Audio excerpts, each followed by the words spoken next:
Magandang hapon mga kasalo sa salita ng Panginoon. Ang salita ng Diyos na ating pagsalusaluhan ay dito sa aklat ni Evangelista Mateo nating matatagpuan.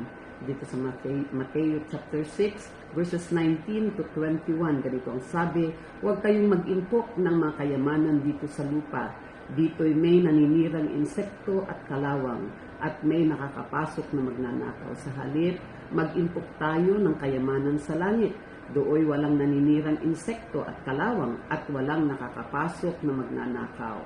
Sapagkat kung saan naruroon ang iyong kayamanan, naruroon din ang iyong puso." Ano ba ang ibig sabihin nito? Hindi na tayo magtatabi, hindi na tayo mag-iimpok, para nang sa ganon sa mga susunod na buwan, sa susunod na araw ay meron tayong dudukutin, lalong-lalo na kapag merong mga emergency na mga pangailangan. Yun ba ang ibig sabihin? Hindi. Kundi ang ibig sabihin ay huwag sana natin gawing top priority yung hikayat ng mundong ito, yung bagang getting rich quickly and easily. Yung baging gagawin ang lahat at dito na natutuon ang lahat ng energy, lahat ng isip, lahat ng panahon.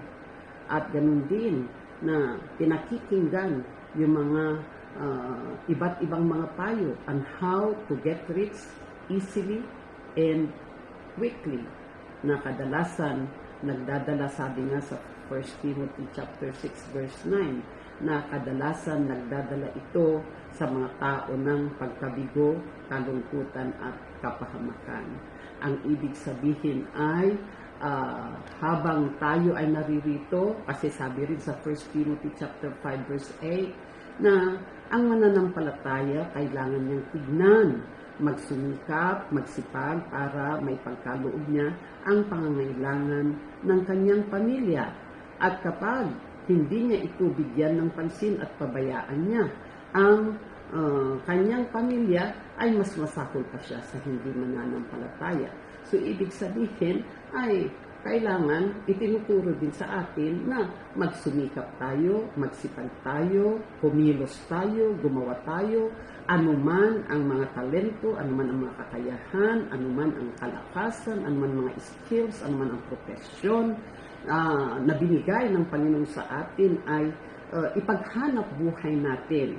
Pero sa ating paghahanap buhay, huwag natin kalitaan at huwag natin kalimutan ang mas mataas o pinakamataas na layunin ng ating buhay, yung pakikibahagi sa pagpapalawak ng kaharian ng Diyos dito sa lupa. Ang kaharian ng Diyos dito sa lupa ay sa puso ng tao. Ngayon, naghahari ang Diyos sa pamagitan ng pagtanggap ng mga tao sa ipinagkaloob niya, sinugo niya na tagapagligtas, walang iba kundi ang kanyang bugtong na anak, ang Panginoong Jesucristo.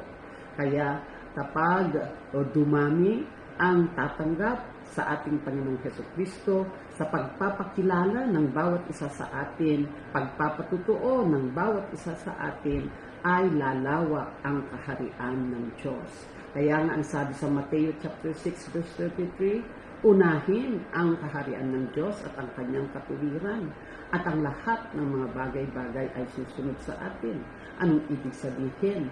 Unahin natin gampanan ang ating partisipasyon. Ibig sabihin sa ating pamumuhay, sa ating pagsisipag, pagsisikap, ay huwag nating kalitaan yung ating partisipasyon sa pagpapalaganap ng Ebanghelyo, ang pagpapalawak ng kaharian ng Diyos, ang pagpapatutuo ng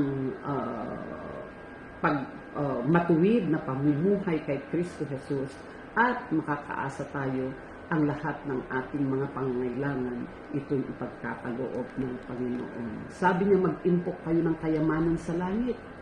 O mga gawaing pagpapalaganap ng Ebanghelyo, partisipasyon natin sa pagpapalawak ng kaharian ng Diyos. At dito pa lamang sa lupa, kaya tayong payamanin ng Diyos.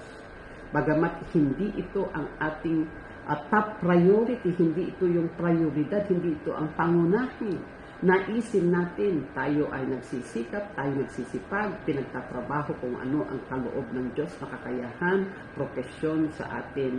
At kapag hindi natin kinalimutan, ang sabi niyang unahin natin ang kanyang kaharian at ang kanyang katuwiran, ang lahat ng mga bagay-bagay ay susunod sa atin. Purihin ang Diyos. Maraming salamat o aming Ama sa patuloy nitong pagpapaalala sa amin.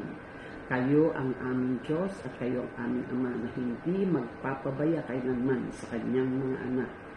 O Diyos, tulungan niyo po kami, O dear God, na sa pagsusumikap lalong-lalo na, O Diyos, yung mga kasalukuyang nagpapalaki ng mga anak, kasalukuyang nagpapaaral ng mga anak, at O Lord, sa hanap buhay na kaloob po ninyo, kayo ang patuloy na magpala, kayo ang patuloy na mag-bless sa kanila pong pagsisipag, pagsusumikap, pagtatrabaho. At tulungan niyo sila, O Diyos, huwag makalimot na ang pangunahing layunin ng buhay ay ang pakikibahagi ng pagpapalawak ng inyong kaharian. Unahin ang inyong kalooban at ang inyong katuwiran at ang lahat ng mga bagay-bagay ay susunod sa amin. Lahat ng aming pangailangan ay ipagkakaloob ko ninyo sa amin. Maraming salamat po sa pangalan ng Panginoong Jesus. Amen. Amen. God bless.